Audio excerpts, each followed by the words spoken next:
بسم اللہ الرحمن الرحیم۔ السلام علیکم ورحمۃ اللہ وبرکاتہ۔ حضرت عمر بن خطاب رضی اللہ تعالی عنہ بیان کرتے ہیں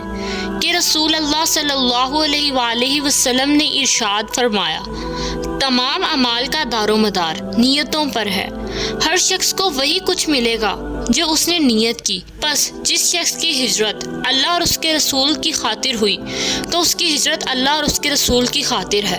اور جس کی ہجرت حصول دنیا یا کسی عورت سے شادی کرنے کی خاطر ہوئی تو اس کی ہجرت اس کی خاطر ہے جس کی خاطر اس نے ہجرت کی۔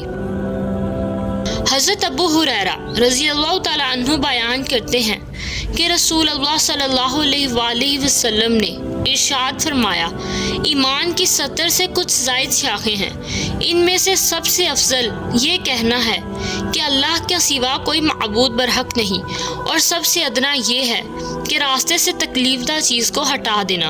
اور حیا بھی ایمان کی ایک شاخ ہے۔